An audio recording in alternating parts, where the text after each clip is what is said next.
In the fall of 2020, detectives in northeastern Ohio came across these videos. They were part of a collection of clips taken from a cell phone. And as you can see, they're not the best recordings.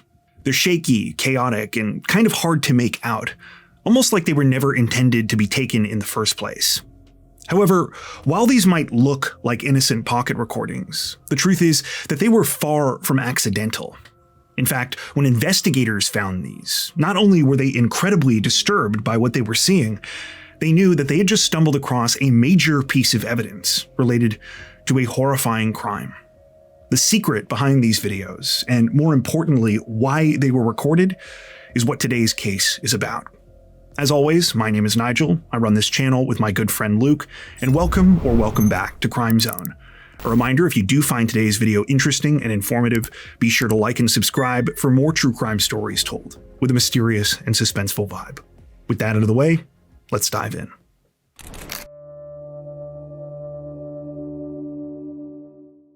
In the middle of the night on October 28th, 2020, a woman in Stark County, Ohio, named Cindy Rowe, got out of bed to make a phone call. It was early, around 1:30 a.m., but this was not unusual for Cindy. At least a couple times a week, she would get up around this time and call her 29-year-old daughter, Morgan Fox, to make sure that she was up and getting ready for work. Morgan wasn't in some other time zone or a different country or anything like that. She was just a short drive away in the small city of North Canton. The reason she woke up so early was that Morgan worked one of the overnight shifts at a local FedEx ground package facility, and she usually started around 2:30 in the morning. Now, this whole wake-up call situation, Cindy knew it wasn't really necessary. Morgan was perfectly capable of getting up on her own. She'd always been very responsible. Actually, that was part of why she took these less than ideal hours at work. You see, Morgan had an 8-year-old daughter named Amelia. Given that she was only 29 herself, she'd become a mom when she was pretty young. And unfortunately, things had not worked out with Amelia's father. Still, from the moment her daughter was born, Morgan had more than risen to the occasion. She did absolutely everything for Amelia, and the two of them shared an incredibly close bond. Morgan was a girly girl at heart, and she loved sharing all of that with Amelia. The two would play dress up and do makeup together, and so in many ways they were more than mother and daughter. They were best friends. Of course, being a single parent came with plenty of challenges, especially because Morgan wasn't just content to keep a roof over her and her daughter's heads.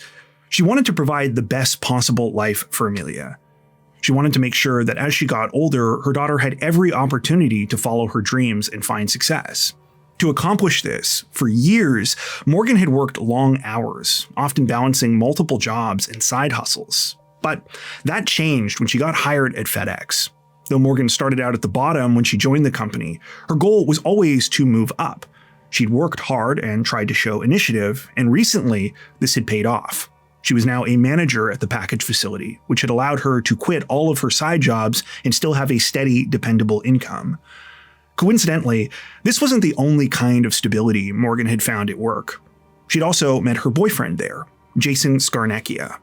Like Morgan, Jason was a single parent, and he also had a young daughter. And while Jason had since left FedEx and gotten a new job, he and Morgan had been together ever since. In fact, things were getting pretty serious. About 4 months earlier, Morgan, Jason, and their 2 daughters had all moved in together. They'd rented this beautiful house with plenty of space and a big backyard for the girls, and things were going really well. Actually, this whole family situation was one Morgan was very used to. When she was about Amelia's age, her mom had remarried. Morgan already had 5 siblings, and her stepdad had 7 children, so she'd ended up growing up in this gigantic but very loving blended family. And this was exactly the kind of happy home Morgan was hoping to create now that her, Jason, and their 2 girls were starting a life together. So yeah, going back to October 28th, Morgan's mom, Cindy, wasn't so much calling because she felt like she had to, she was calling because it was kind of her and Morgan's little routine. You know, she liked to check in because that's what moms do, but she was also very proud of Morgan and everything she had accomplished.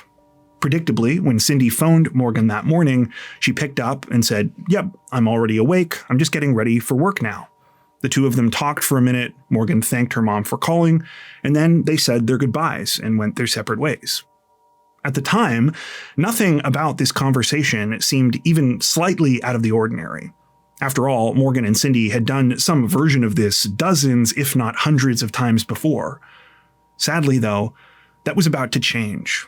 What neither of them realized was that this was the last phone call they'd ever have together. Hey there, it's your friend Nigel from the future again, here with another little bonus storytime session for you. So, a few years ago, I was going about my business one day when something pretty scary happened to me. I was reaching for something in my pocket and I sort of accidentally ended up touching my side when I realized that I could feel something there. There was a lump on the right side of my abdomen just a little bit above my waist.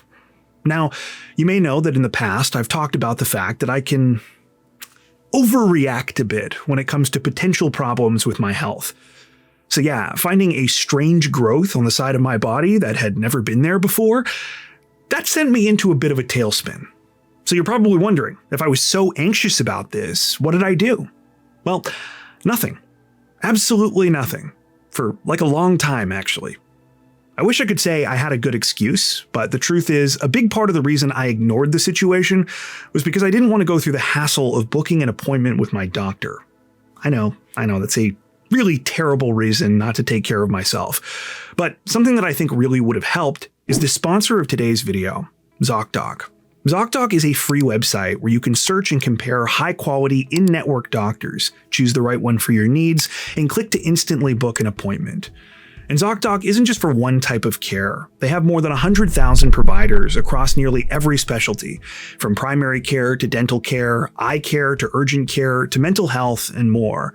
It's the one-stop shop for all your healthcare needs. Plus, it's completely free to use. When you found the doctor you need, you can see their actual appointment openings, choose a time that works for you, and instantly book a visit with just a few clicks. Plus, ZocDoc helps you get appointments fast, typically within just 24 to 72 hours of booking, and you can even score same-day appointments. No need to call doctor's offices and wait on hold either. ZocDoc lets you do everything online. Going back to my whole situation, in the end, everything was fine. Turns out I just had a lipoma, basically a benign little tumor made out of fat cells. But I was still mad at myself because I knew I'd made a dumb decision. I mean, if this really had been something serious, avoiding it could have had really terrible consequences. So if you're ready to stop being like me and start being proactive about your health, head on over to ZocDoc.com/crimezone. You can also check out the link in the description below. That's ZocDoc.com/crimezone to find and instantly book a top-rated doctor today. About 5 hours later, so shortly before 6:30 a.m. on October 28th, Stark County emergency responders received the following 911 call. 911, do you need police, fire, or medical help? Police medical, Where at? Fraser Avenue, Frazer. You need police and medical, you said? Medical, I mean, I'm pretty sure my girlfriend's dead. What makes you say that, sir? I got up for work, came out, looked outside, seen a car out here. I came out here and she's laying in her front seat, unresponsive, very cold, covered in blood. Looks like her head is bleeding from behind. I don't know if she got bashed. What is her name, sir? Her name is Morgan Fox. You want to try CPR, or do you think you don't feel a pulse at all, sir? I don't feel a pulse at all. As you just heard, that call was made by Morgan's boyfriend, Jason Scarnecchia, and what he told 911 operators was absolutely horrifying. He just discovered Morgan unresponsive outside their house in her vehicle, and based on her lack of vital signs, he was pretty sure that she was dead. When officers from the Stark County Sheriff's Office got to the scene, they confirmed the awful situation. Morgan was lying slumped over, sort of half in and half out of the driver's seat of her dark gray Ford SUV. There was nothing anyone could do. She was gone. As devastating as this was on its own, things quickly got worse when detectives arrived and noticed a bullet hole in the passenger side door of the vehicle. And while no shell casings were recovered from the scene, it was clear that what had happened here was no accident. Those injuries to Morgan's head turned out to be gunshot wounds. An autopsy would later reveal she'd been shot twice from behind, once near her left ear and once more towards the top of her head. Either one of the wounds would have been fatal. Based on the way Morgan was lying when she was found, investigators concluded she'd likely been attacked as she was getting ready to leave for work. But this led to some obvious questions. Who would do something like this to Morgan? And why? Robbery was almost immediately ruled out as a possible motive. Morgan's purse was still slung over her shoulder, and there was cash untouched and out in the open in the center console of her vehicle. A bunch of Morgan's other personal items were also scattered around on the driveway near her body. So yeah, whoever had done this, they weren't after Morgan's money or her valuables. To investigators, this looked personal. It looked like an ambush.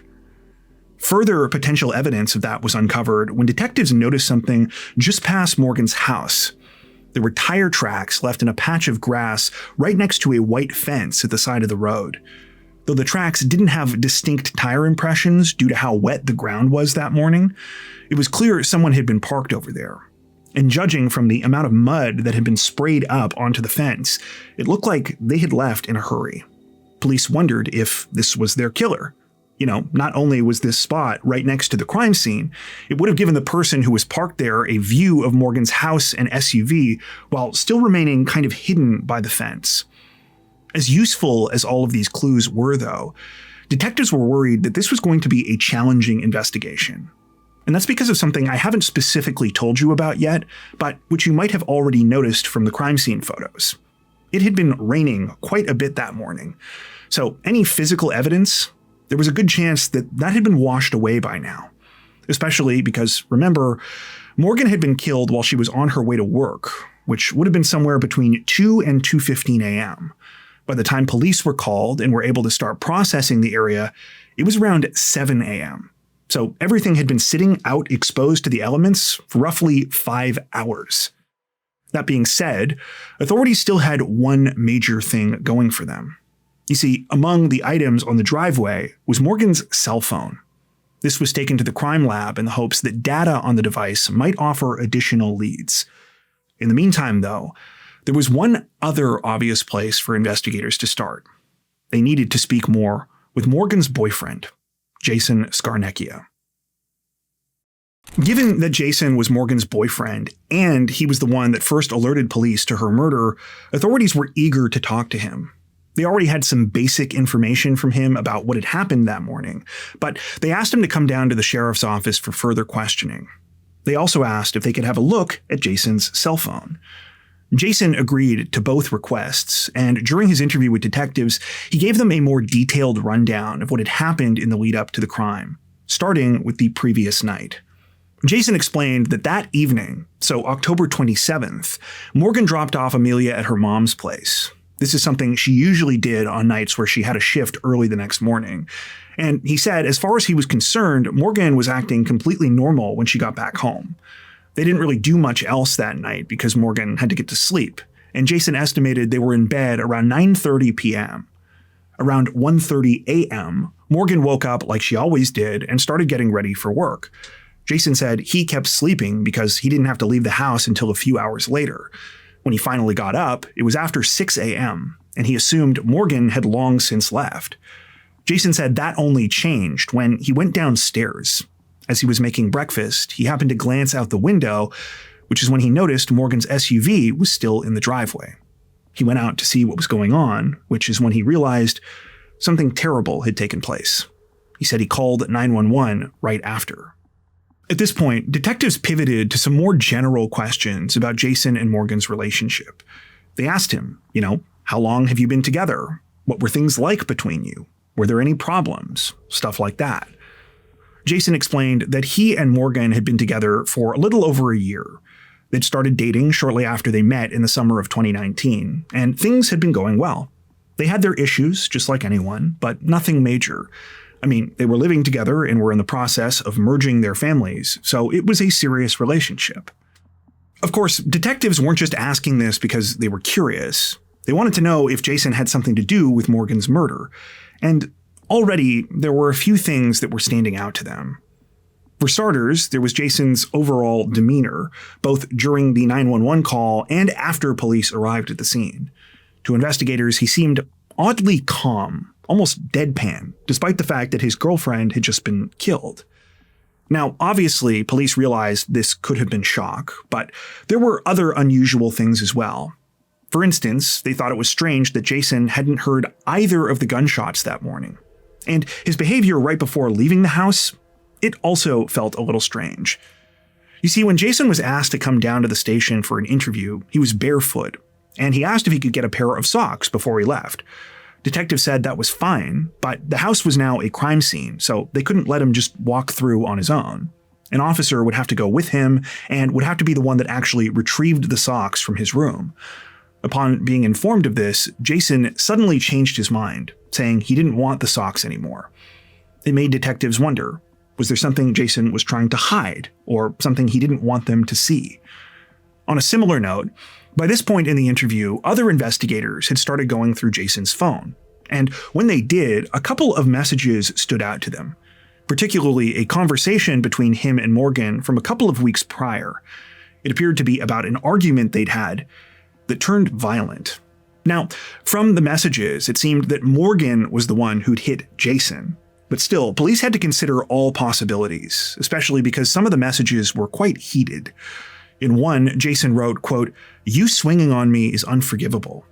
He followed it up by stating, quote, "I hate you for that. I'll never love you again." When asked about this, Jason said that he was just being dramatic. At the time, he was angry, but he claimed the fight between him and Morgan had only lasted a couple of days. After that, they'd moved on, and things had been fine since. As for the other things police noticed, Jason said he didn't really know what to say. He wasn't sure why he hadn't woken up during the shooting, and if he didn't seem emotional, it was only because the full weight of what had happened hadn't sunk in yet. Sure enough, a couple of hours into their conversation, Jason did break down in tears while speaking to detectives. When the interview was over, police walked away not really knowing what to think. They couldn't rule Jason out, but at the same time, there wasn't really any strong evidence against him either. Initially, they were hoping other members of the investigative team might have found something, but unfortunately, there was bad news on that front as well. Just as authorities had feared, no physical evidence could be recovered at the scene. Everything had either been washed away by the rain, or there was nothing for them to find in the first place. The same thing happened when officers began canvassing the surrounding neighborhood, looking for homes with doorbell cameras or surveillance systems. While many residents were cooperative, police weren't able to find footage of anything out of the ordinary near Morgan and Jason's house that morning. As for their best piece of evidence, Morgan's cell phone, the news was mixed. While members of the investigative team were able to get the device working, the data port on the phone was damaged. This meant that police could not directly extract its contents. Instead, they'd have to go through the painstaking process of looking through Morgan's phone manually. Now, amidst all of this frustration, authorities would get a break, but it would come with its own issue. You see, they were about to go from having one suspect to way too many suspects. At this point, investigators with the Stark County Sheriff's Office were in a tough spot. They felt that they had a solid theory as to what had happened to Morgan Fox, but they had no idea why. And with limited evidence, they were also concerned about being able to find the person responsible. Thankfully, though, authorities still had another major resource: Morgan's loved ones. And as it turned out, they had their own ideas as to what this might have been about. Morgan's family members said that she was not someone who usually had enemies. In fact, it was the opposite. She made friends pretty much everywhere she went. She was always full of light and energy, and she brought that spirit to everything she did. She was the sort of person who tried her best to help others, someone who you could count on, and who you would really want to have in your life. According to Morgan's loved ones, though, there was one exception to all of this. They said that recently, at work, Morgan had been dealing with an ongoing campaign of harassment involving several of her male coworkers. This had started out relatively small. People taking things from Morgan's workstation to mess with her and doing things like moving around her clipboard, stuff like that. But as time had gone on, it had gotten worse. Morgan would overhear guys talking about her and what she was wearing, and some of them even made suggestive comments directly to her. Now, you might be saying to yourself, Morgan was a manager. Why didn't she do something about this? Well, she tried. She made complaints to HR and to other people at the FedEx facility where she worked. But part of the problem was that some of the people involved in the alleged harassment were other managers. So this had kind of blown up in her face. To give you an idea, at one point, Morgan had made a complaint about some of her male colleagues, only for her to end up getting hit with a dress code violation. As bad as all of this was, Morgan had been kind of able to put up with it for the most part. However, that changed just a couple of weeks before her murder. On October 8th, during the middle of one of her shifts, Morgan noticed that her cell phone had disappeared. At first, she thought she might have misplaced it, but pretty soon she realized something else was going on. And after confronting several of her coworkers, she discovered that 3 of her male colleagues had stolen her phone and had gone through it. These men had not only looked through her messages, they'd swiped through her camera roll. And unfortunately, Morgan had very intimate photos and videos on there, which they had been able to see. Understandably, Morgan felt incredibly violated by this, and she immediately reported what had happened. But again, no one was really in a hurry to do anything about the situation. A couple of the guys got written up, but that was about it. To Morgan, it felt like the other male managers were protecting these guys. And according to Morgan's family, she was not going to let that stand. This was a huge invasion of privacy, and she was determined to keep fighting. With the help of one of her female colleagues, Morgan had been preparing to escalate her harassment complaint. This time, she was going to try going outside of her specific FedEx facility and contact the HR department for the larger company. Morgan had drafted a whole letter outlining exactly what had happened, but she never got the chance to send it. So yeah, when Morgan's loved ones learned that she had been murdered, their thoughts instantly went to this whole disturbing situation that was going on at her workplace. They wondered if one of these guys that Morgan had named in her complaint were worried that they were going to get fired and had decided to get revenge. Detectives were convinced that Morgan's family was onto something, and they went to the FedEx ground facility to speak to management and Morgan's coworkers about all of this. Very quickly, they ended up with quite the list of people to look into.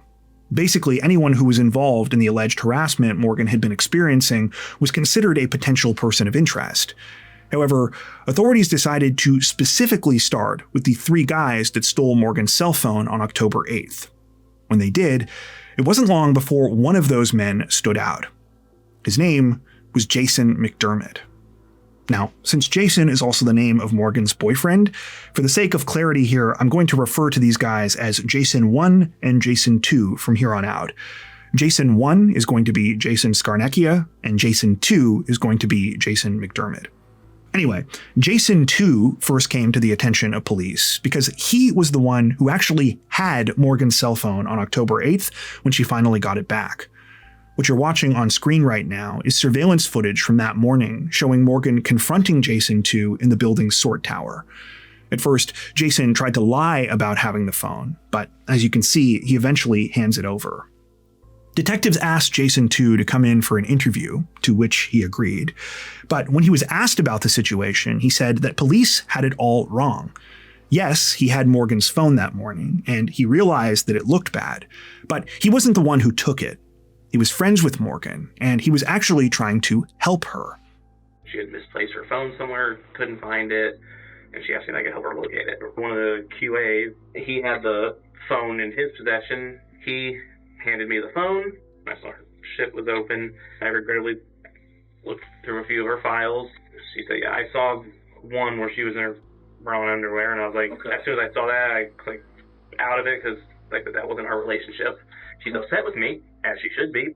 When asked about the general harassment Morgan was experiencing, Jason 2 said that there was a lot of issues Morgan was having at work, but he said that most of those issues were with other managers. Do you guys hang out outside of work at all? Yes. Not often, but yes. Basically, when one of us was having like a bad day, apparently we were the person that we would go to and like vent about that type of stuff. Okay. Like, and, has anybody been with her at work? Yeah. Okay, who?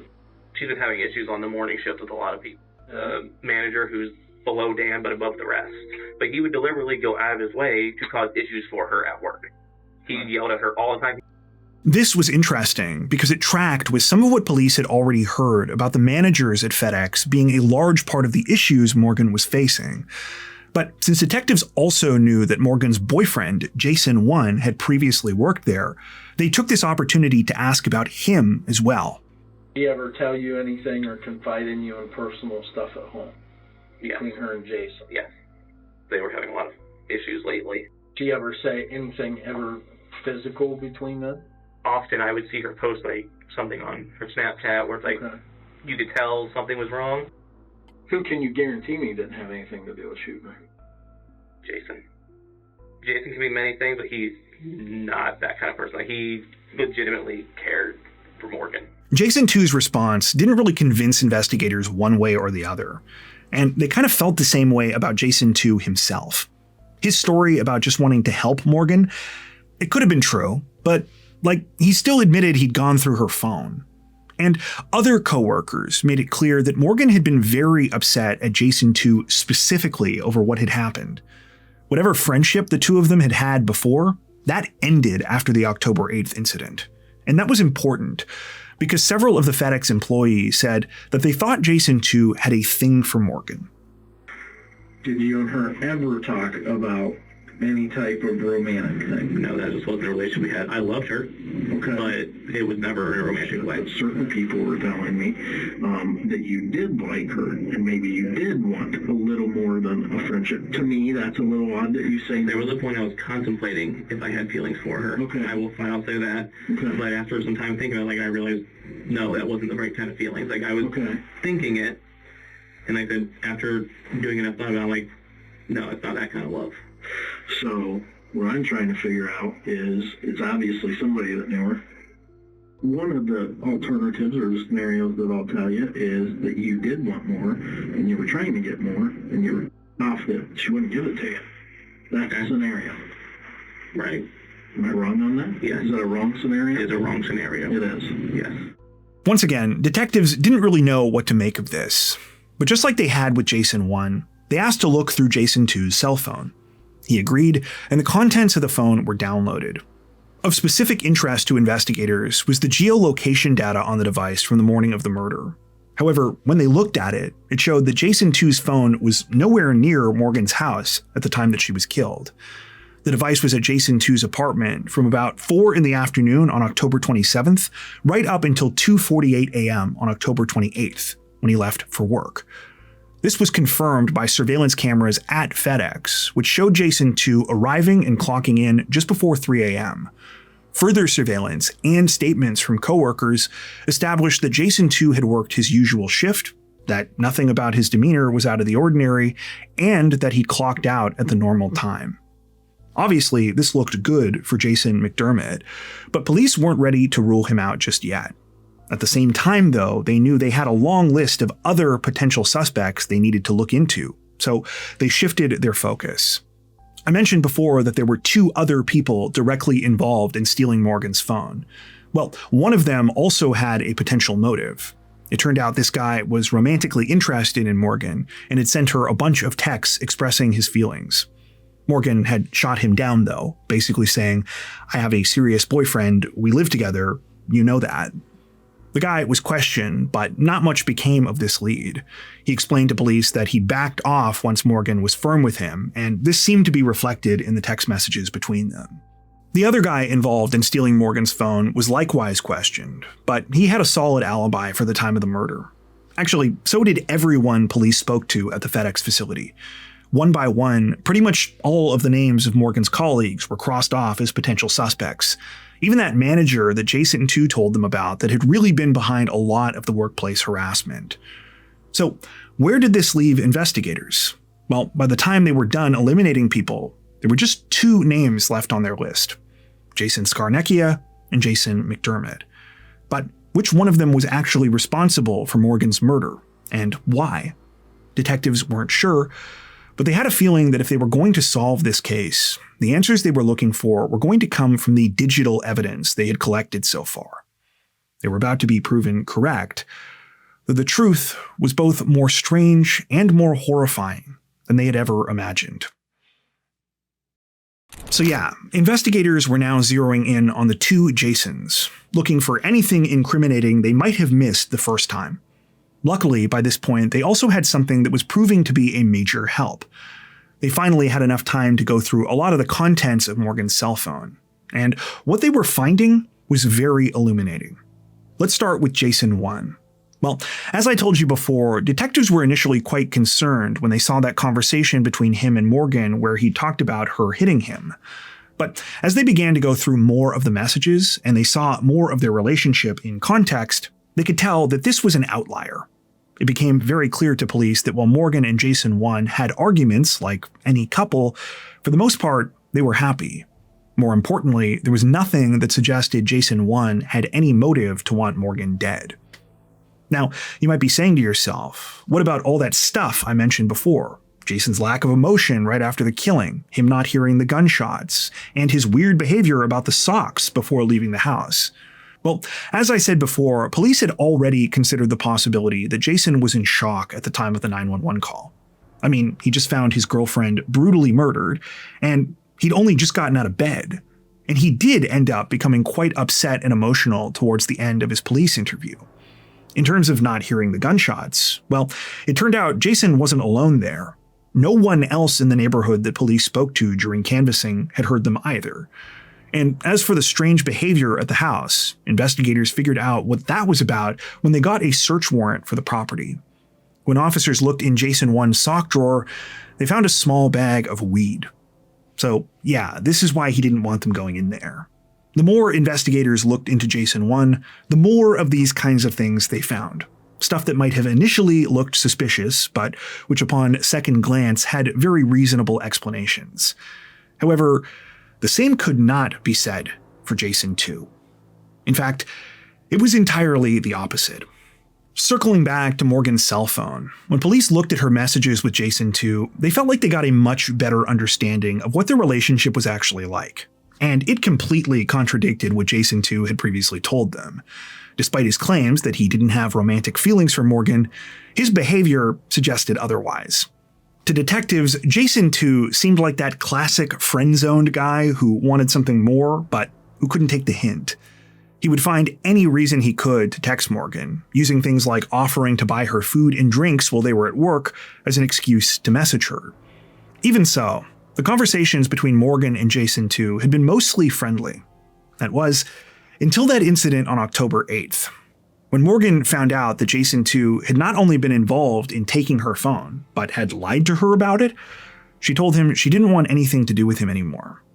Jason 2 had bombarded Morgan with a bunch of apologetic messages afterwards, but she made it clear she wasn't interested in hearing what he had to say. And that's when things took a creepy turn.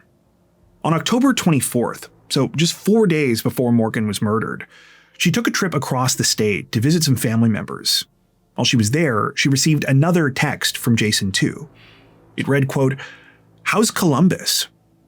Now, Morgan really hadn't told anyone at work about her plans, and she certainly hadn't told Jason McDermott. Clearly freaked out, she replied, quote, "How do you even know about that?" Shortly after, she blocked his number. To detectives, this suggested that Jason 2 could have been following Morgan before her death, or at the very least, keeping tabs on her. And that got even more concerning when they learned 2 additional pieces of information. The first came when authorities obtained Jason 2's personnel file at work. It showed that Morgan was not the only one of his female colleagues that had complained about him. Just a few months earlier, in June of 2020, a complaint had been submitted by another young woman named Sienna Clements. Sienna had started working at FedEx in 2019 when she was 18 years old. Jason 2 was the person who had trained her, and at first, things between them were friendly.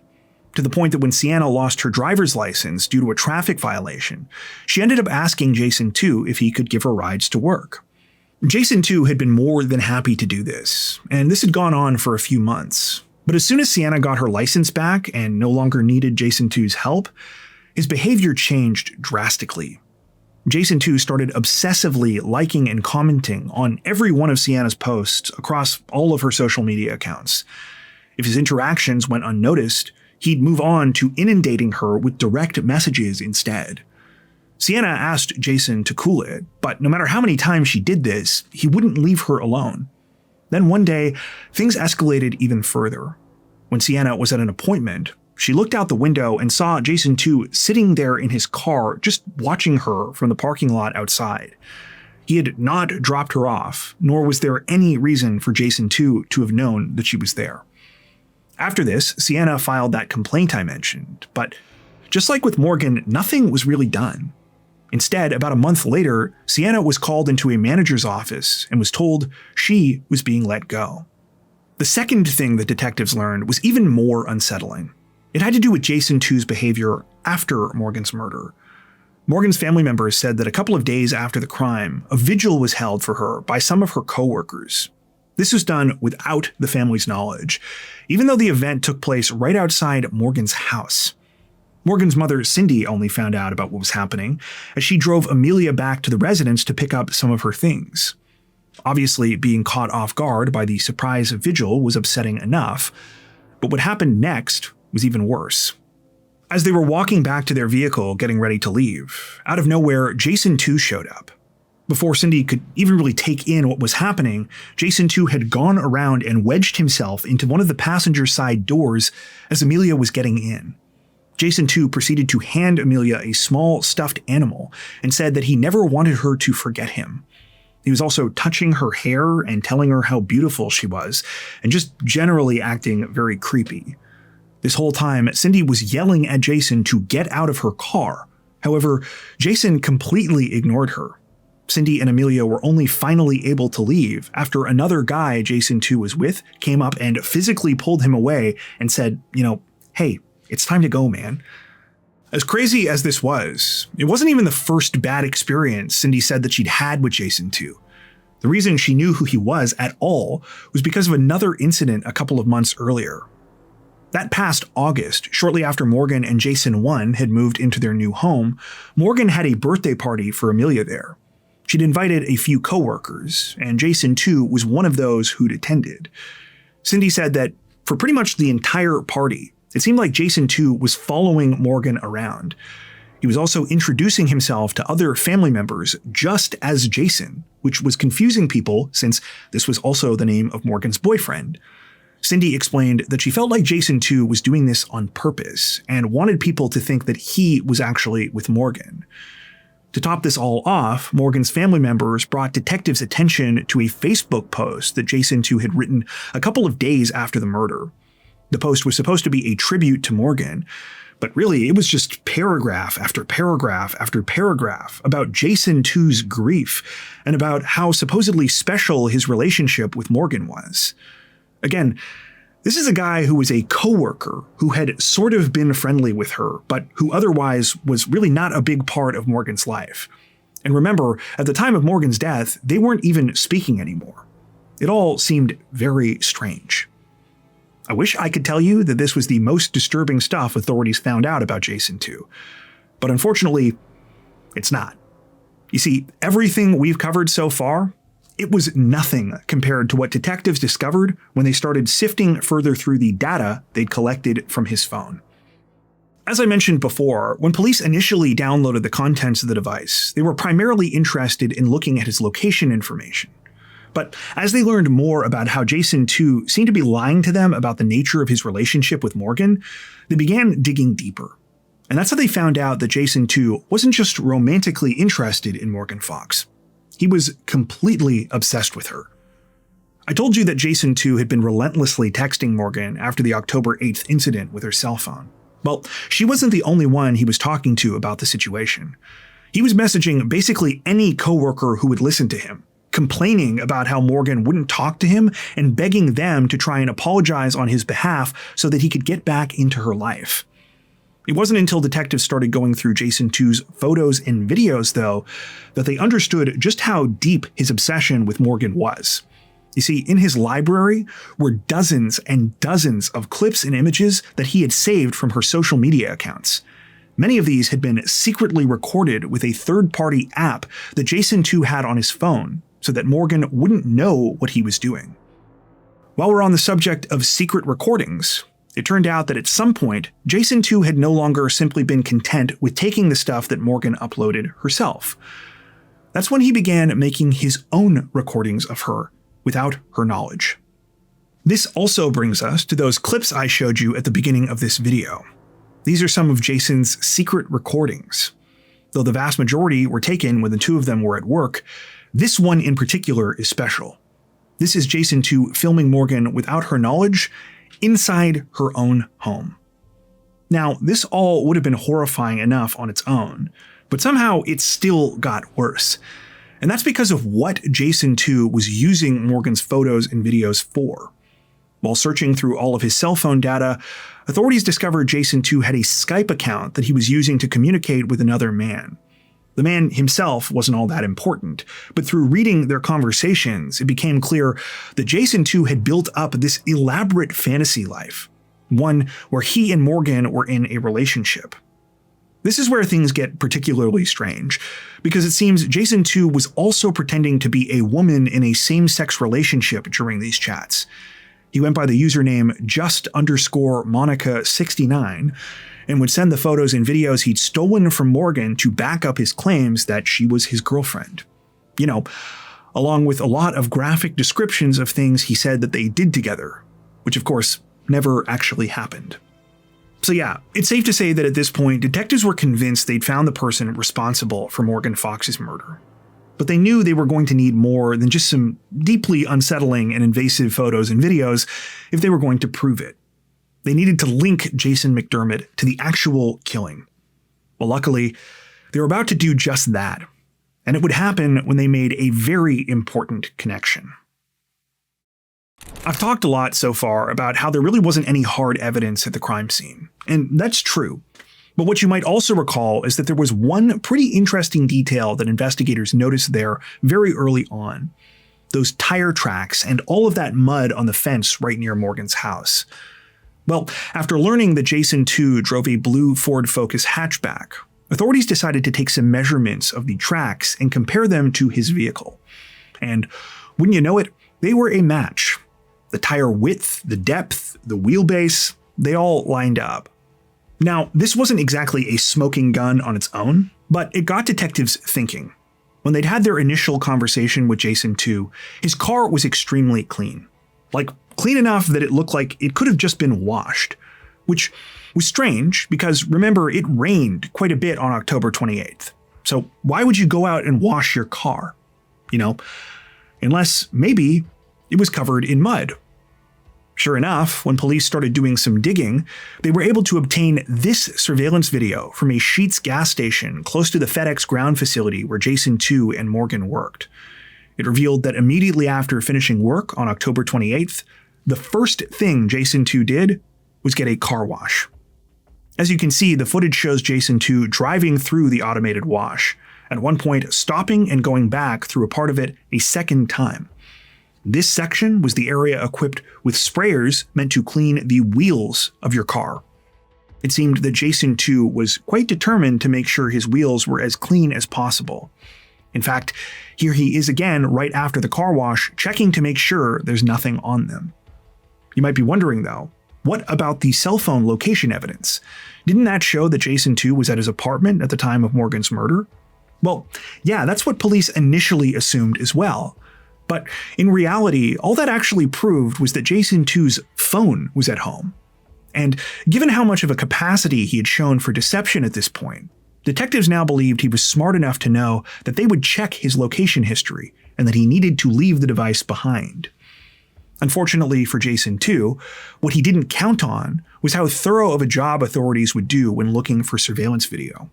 Because while they were not able to get anything from their canvassing efforts in Morgan's neighborhood, what they did find were these pieces of footage taken by traffic cameras in businesses near the crime scene on the morning of the murder. Those cameras clearly captured Jason 2's car as it traveled towards Morgan's home at around 1:38 a.m. They captured the vehicle again at 2:17 a.m. as it headed back in the direction of his apartment. This lined up exactly with when Morgan Fox would have been leaving for work that morning.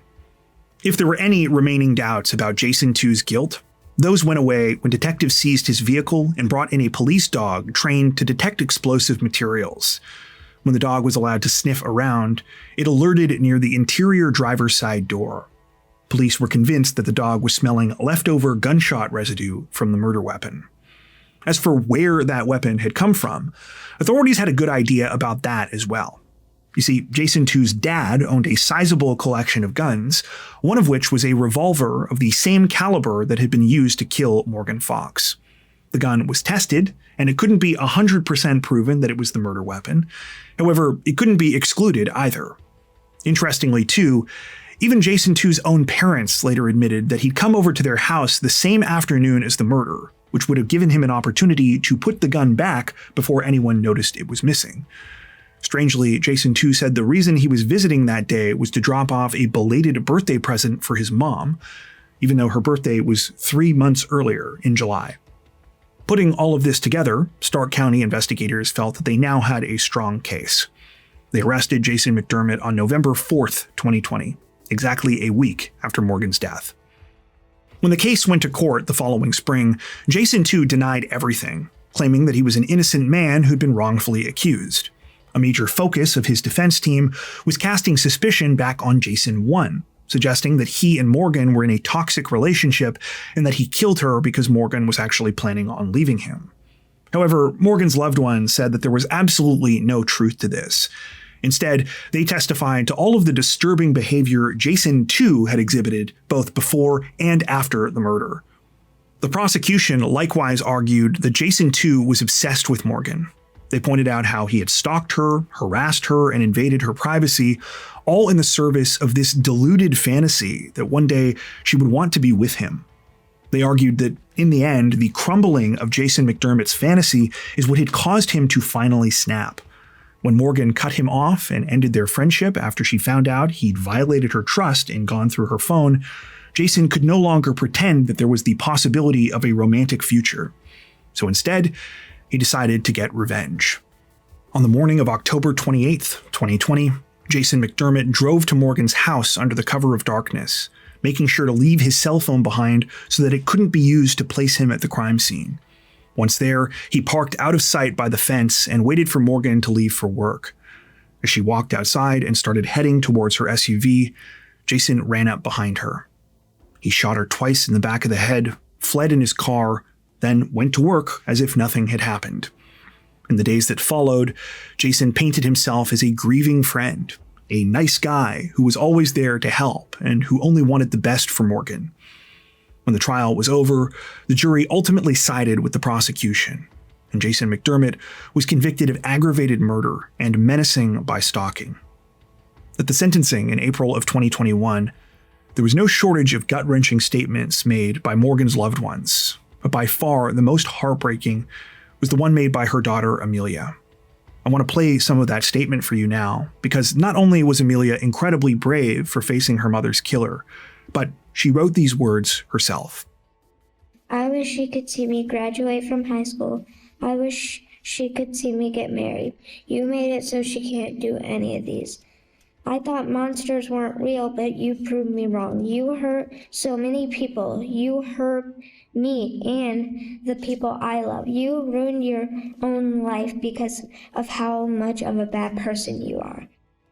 On April 14th, 2021, Jason McDermott was sentenced to life in prison without the possibility of parole. At the time of this recording, he remains incarcerated at the Noble Correctional Institution in Caldwell, Ohio.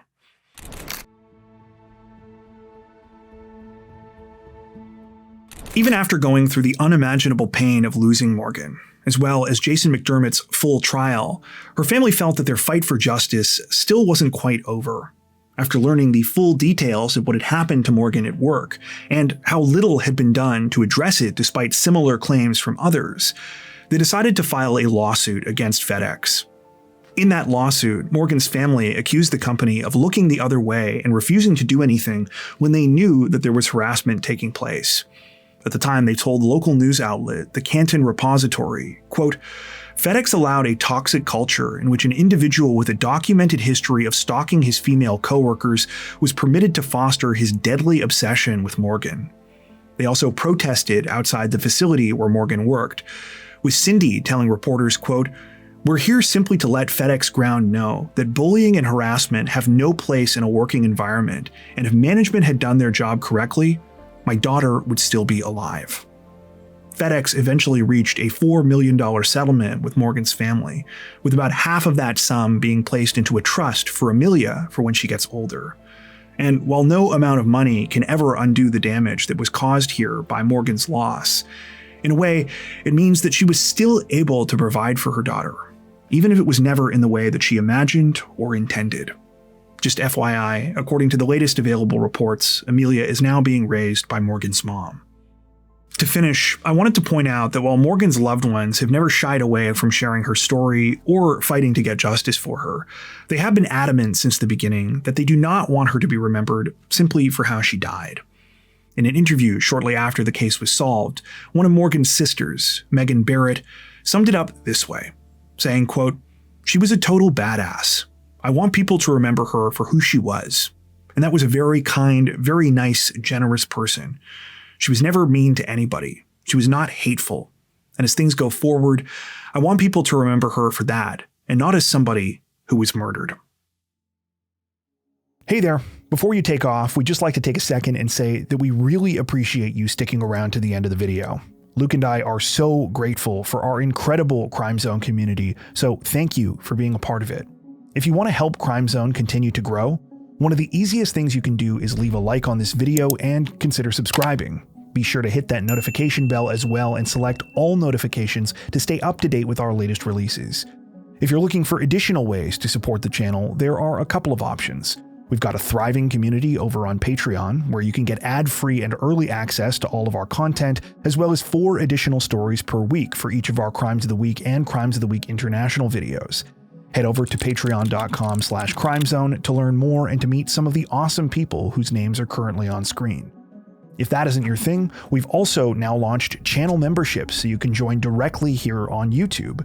Channel members get a lot of the same perks as on Patreon, including extra content, without the added hassle of having to go off-platform. Now, that being said, we know times are tough and that not everyone is able to support financially.